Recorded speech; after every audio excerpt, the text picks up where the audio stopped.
Hi guys! Welcome back sa akin channel. Alam niyo ba guys, may nabila akong pongkan. Yung iba, dry. Yung iba, hindi naman. Okay naman yung iba. May katas. Alam niyo ba yung pongkan na dry? Yung katulad niyan, dry na siya. Talagang tuyo na wala ng katas na, wala ka na makukuwang katas. And unlike dito sa isa, yan, fresh pa siya, meron pang katas talaga. So, naisip ko kasi, sayang kung itatapon ko. Kaya naisip ko, gawin na lang siyang pongkan shake. So, ayan, gagawin natin siyang pongkan shake. Pero, i-experiment tayo ng lasa ng pongkan shake. Kasi, pag sinake ko lang siya ng pongkan, parang feel ko walang lasa. Kasi nga, yung ibang pongkan, dry. So, mag-experiment tayo ng pongkan shake. Pero yung bawat ingredient na ilalagay natin is magtatansya muna tayo kasi nga experiment to eh. Ayan, nilagay ko na yung isang basong ice cube tapos i-blend ko na.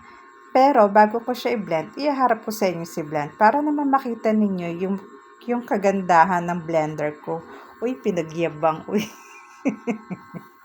Ayun. Ayun guys. Ayan, i-blend ko na yung pongkan natin.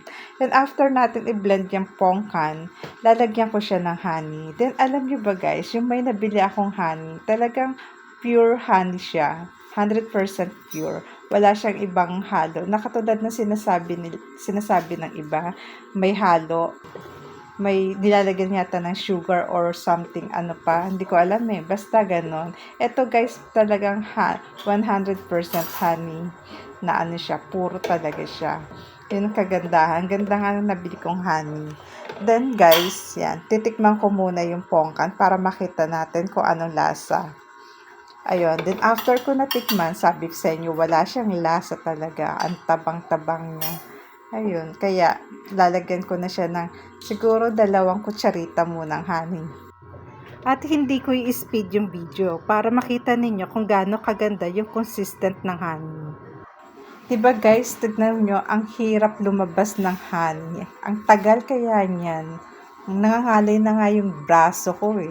Dahil ang tagal lumabas eh. Talagang ang lapot niya. At saka nung after ko siya dati, nung after ko siyang binili, tinest ko lahat, nag-search ako kung paano matetest yung pure honey na talagang legit na honey. So, ginawa ko yan. Nung binili ko yung honey, ginawa ko yung mga test na yun. So, okay siya. Pasok lahat sa mga test. Yan, tignan mo guys. Oh, 'di ba? Tinataktak ko na, ang hirap pa rin talaga lumabas. Ganyan siya kalapot. At naalala ko tuloy si Honey the Pooh. Guys, kilala niyo pa ba or naalala niyo pa ba si Honey the Pooh? Yung cartoons dati. Hindi ko alam kung piniplay pa siya ngayon sa TV. Basta si Honey the Pooh, yung favorite niya honey kasi nga honey siya. Then, pag kumukuha siya ng honey sa jar, naalala ko, ganyang kalapot, tapos pinapalaman niya sa tinapay. So, favorite niya ang honey. Ayun, kaya every time na ginagamit ko yung honey, naaalala ko siya. Ayan, bibilisan ko na guys, nangangalay na rin talaga yung braso ko. Ayun, after natin ilagay, then i-blend ko ulit. Tapos, titikman ulit natin kung anong lasa. Baka sumobra naman yung tamis niya. Teka, bago ko dagdagan ng 2 kutsarita pang honey, naisip ko, lagyan siya ng pineapple para magkaroon siya ng twist. Para malaman din natin kung anong lasa ng pongka na may pineapple. Ayun, tsaka ko dadagdagan ng 2 kutsaritang honey pa ulit. After ko binilend yung pineapple sa pongkan, dinagdagan ko siya ng 2 kutsaritang honey, tapos tsaka ng pineapple powder. So parang nakulangan ako sa pineapple.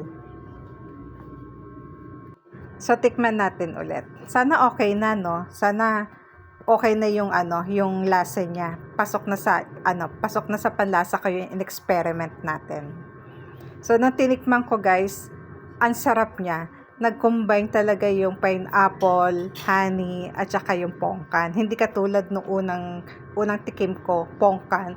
As in, pongkan talaga na walang lasa kasi nga dry yung pongkan. Ganun siya. Wala talaga siyang kalasa-lasa. Pero ngayon yan, tignan nyo guys, ang sarap ng combination niya. Hindi ko nga alam kung ano itatawag ko dito eh.